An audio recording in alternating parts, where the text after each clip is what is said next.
to Shooter Saturday. Chris Miles here with 3D and Tough Juice. 8 games tonight should be a fun one. But before we get into some of this afternoon's action and what you can look forward to this evening, let's take a look back at something interesting from Friday night. Clippers beat the Bulls late in the third quarter. Both head coaches were ejected at the same time. Doc Rivers, Jim Boylen had several run-ins throughout the game about hard screens set by Montrezl Harrell. Here's Doc Rivers with a not-so-subtle message.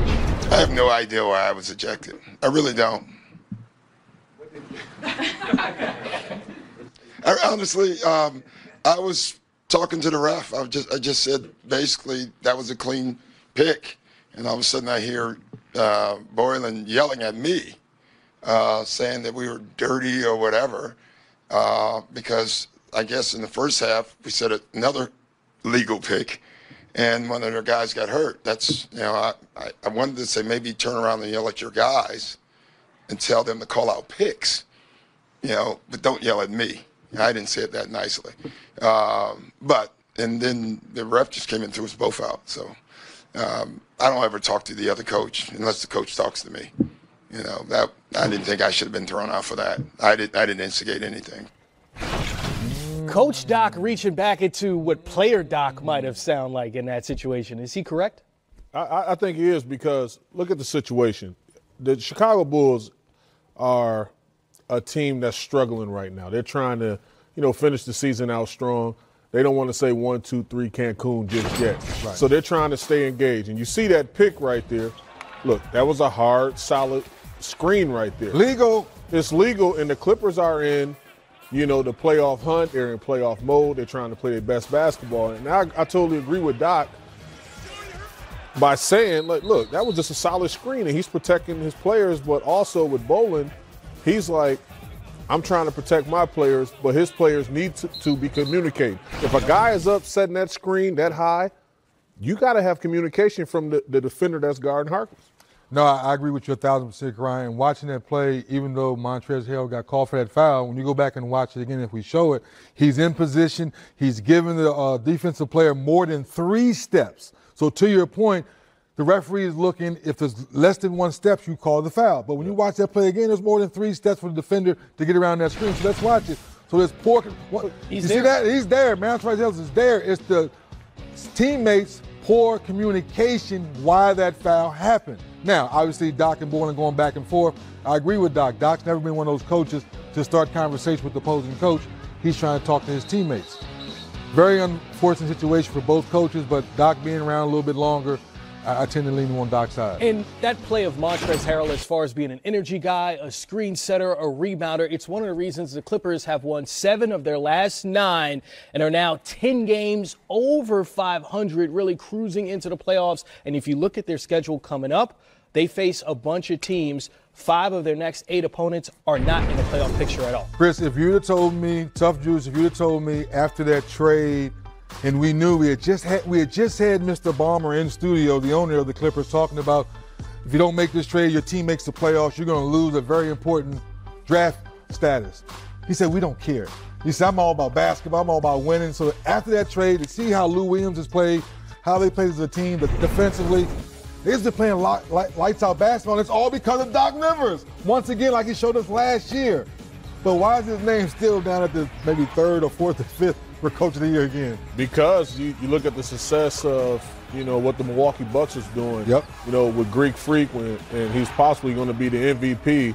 So you look at Bud being in that situation where, okay, that can happen. And then you look at the success of the Denver Nuggets and what's happening with them. So Mike Malone done an excellent job with that process. But listen, make no mistake, Nate McMillan, Doc Rivers need to be in that discussion, because what they have been able to accomplish with so much more less has been simply amazing. Outside of Lou Williams, if you're not talking to a basketball mind or a basketball person, they would not be able to run down the roster of 6 or 7 other guys on that Clippers roster.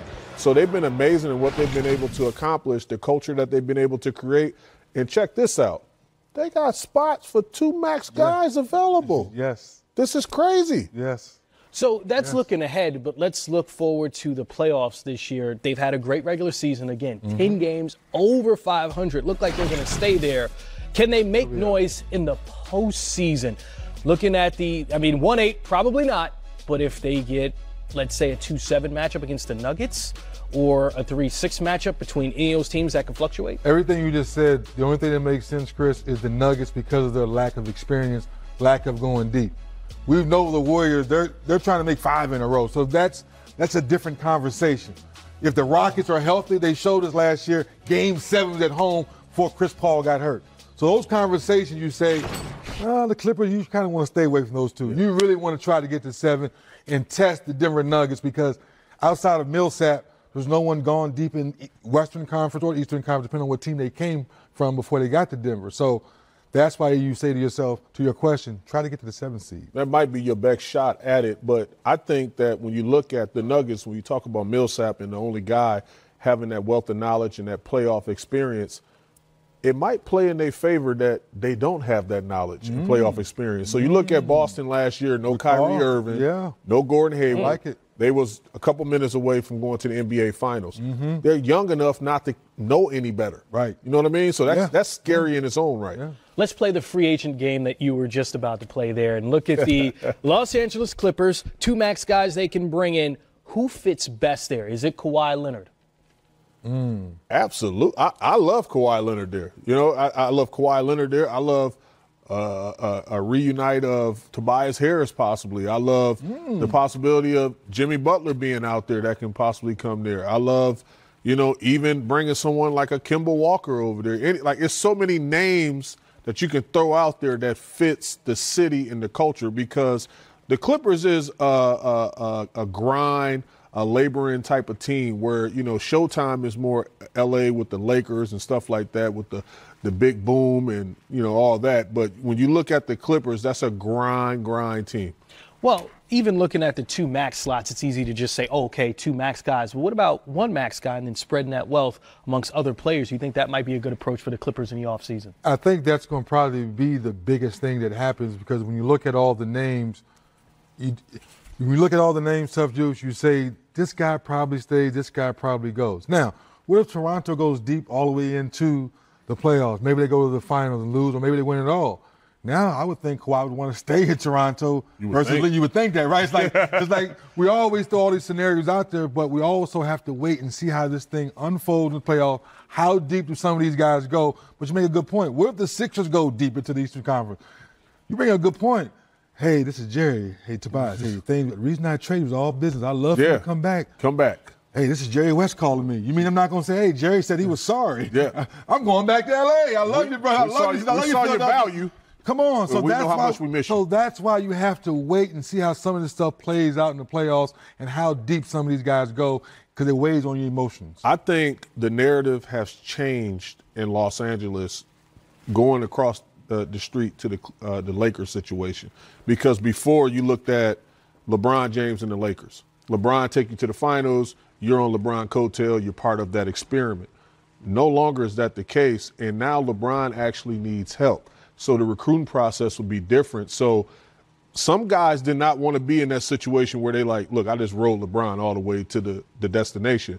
Now they're needed, so now LeBron is the pitch is going to be a little bit different, and you can see guys possibly sitting down with the Lakers saying, you know what, I can be the difference maker in this situation. You know what I mean? I can move the needle in this situation in the free agency and et cetera. So I think that the Lakers are going to land somebody significant. A guy that was amongst this conversation this time last year, Paul George.